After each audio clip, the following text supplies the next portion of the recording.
Hello everyone and welcome back to my channel. Today I'm going to be starting up a new notebook. But before we begin, I'm just setting up the mood. I have a new candle, all these dried flowers in the candle, and smells super good. So it's really putting me in the right mood for starting a new sketchbook and also painting. To start off, I'm just going to look for some inspiration, and I use this website called Animation Screen Caps, and I just look for different scenes of shows to paint, and I think it's a really nice place to get really good quality reference photos. And I actually learned about this place from a YouTube video that I saw as well, so that's how I actually got to know about this website itself. For this new sketchbook that I am using, I actually bought this sketchbook quite a few months back, but I was kind of saving it because I initially wanted to finish up my previous sketchbook before starting this new one, but after a while I got really tempted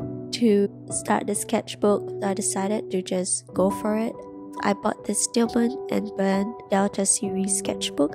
I heard so many good reviews about it, and I also wanted to buy this sketchbook because it is a better size for me as compared to the other one that I had that was a little bit too big for my likings. The Delta series is 70 GSM, so it's really good for watercolors and gouache painting, and it is ivory paper, so it's a little bit yellower than what I would prefer, but I think I'm still good with it because I mostly use gouache anyway, so it doesn't really get affected all that much. And it's also cold press, which is what I've always been using to paint. My kind of idea for this sketchbook is to actually paint dreamy and finished scenes, whereas my previous sketchbook I decided to use it more for practicing my skills and just painting different things that I felt inspired to paint, like even also trying to use different mediums for that sketchbook. Like I've been using it for my color pencil drawing and just really more of a doodle practice kind of sketchbook, whereas this sketchbook is more for gouache and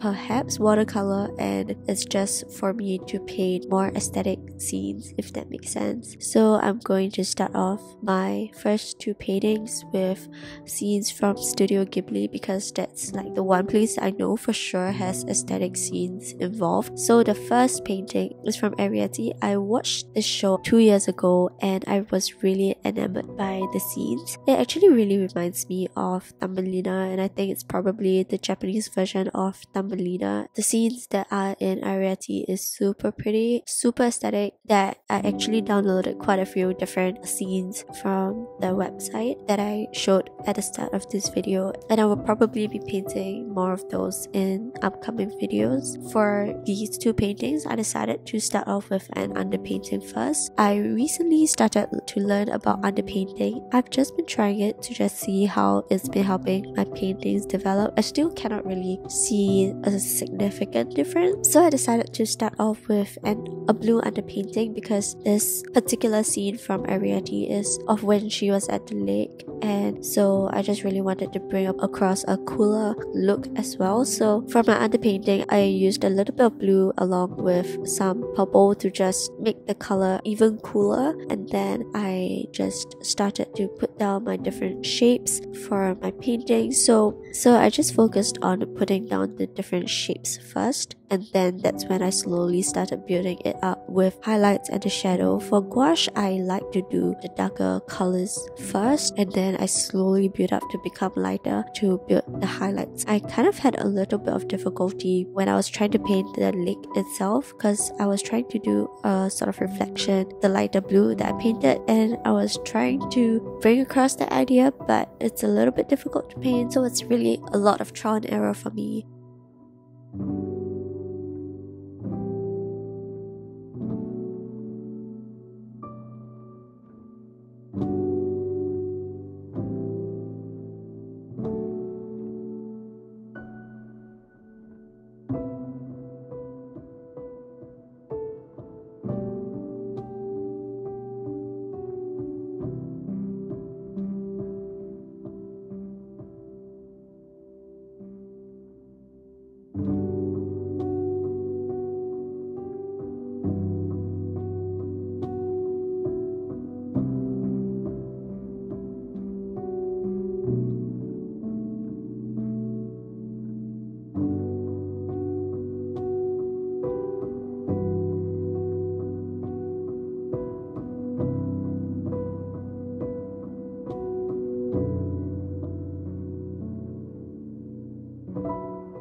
and I just went over to paint the highlights and the reflective surfaces, and I think that is when the painting started to really come together.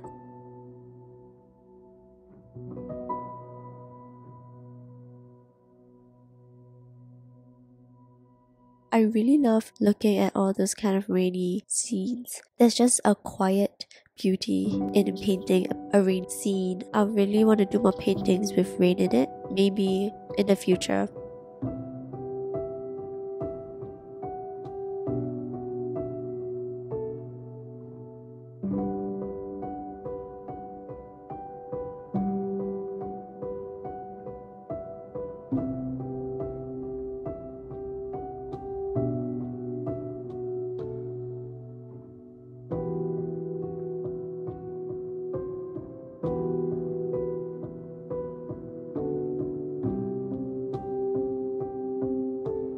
For now, I am moving on to the second painting. I want to say it was from Totoro, but I can't remember if it really was. But this is basically a painting of a tree against the backdrop of the skies. The first painting took a bit longer in terms of the many different details that there was. For the second painting, I wanted it to be a bit more simplistic. There was just one main object of focus. I just started off with doing a little underpainting as well. Then I just painted a coat of blue gouache over it once the underpainting was completely dry. Afterwards, I went back in to work on my clouds. I think clouds is still something that I really love to draw, but at the same time, I'm still honing my cloud drawing skills and seeing how to improve on painting my clouds even more to make it as natural as possible. But I really do think I have improved a lot from when I first started painting clouds. I think when I first started, it was really quite difficult for me, so I was really going back and forth quite a bit, working on the highlights of the clouds and then the shadows, and just going back and forth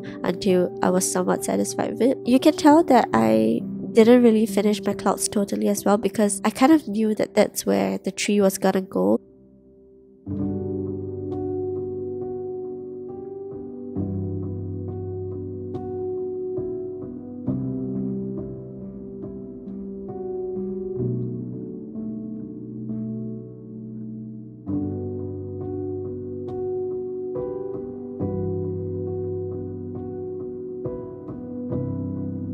After I was somewhat done with my clouds, I went back in with the trunk of the tree, and this is really pretty fun. I used a dark brown to just paint the entire outline of the tree and placing where I wanted the branches and the trunks to go. I didn't connect them either because I was going to go back in with the leaves, which would cover all the empty spaces anyway.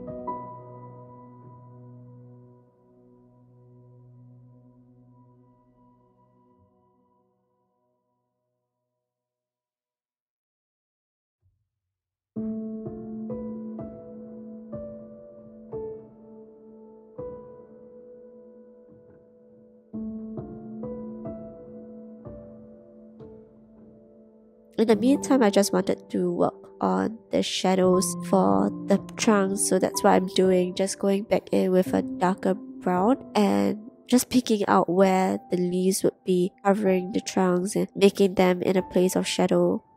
This painting was way easier than the first one, so I think it took me pretty quick to finish this. It was mostly just like repetitive work. I am still trying to think of different ideas of what I should paint for the rest of these pages in this book. I know in the previous video, starting a new sketchbook video, I told myself that I wouldn't buy a new sketchbook and I wouldn't even start a new sketchbook without first finishing the old one, but obviously that didn't happen, and I kind of think I'm okay with that. I realized that it's okay to have multiple sketchbooks because they all serve different purposes anyway, and it's better to at least be painting. And if starting a new sketchbook is what it takes for me to start to paint again, then why not?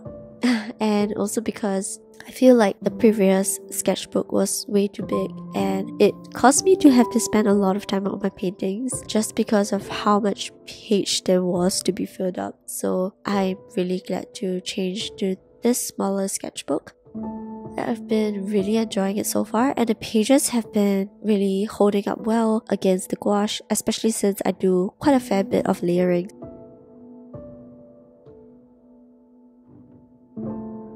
I feel like this is a perfect size for me to bring out in the event that I want to do some outdoor painting. It's something that I've really been wanting to do, but at the same time, I just think it's a bit too stressful to purposefully go out and have to paint with, you know, the scenery that I want to paint being subjected to weather. I'm hoping to be able to do that someday, but we'll see how that goes. We'll see if it can become a thing.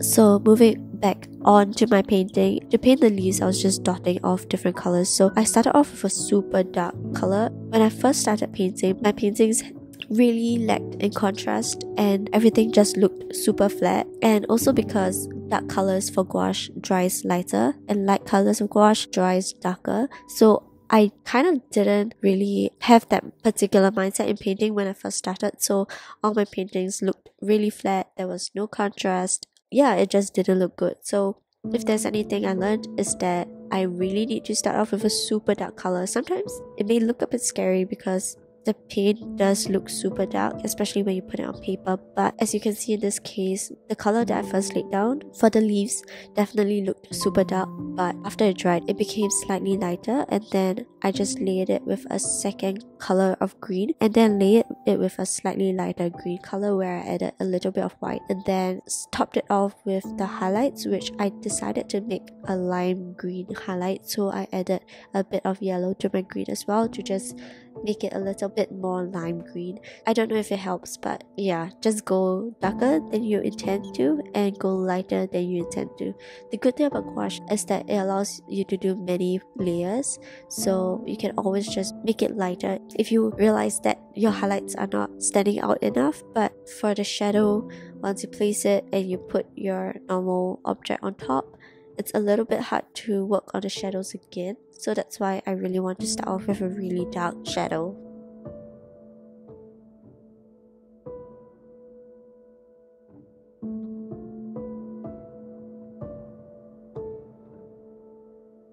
I'm really excited to use the sketchbook more, and I hope that I'll be able to fill it up soon. Hopefully I'll be done in a year's time, but yeah. That's all I have for this video. I hope that you guys enjoyed it, and I'll see you guys in the next video. Bye!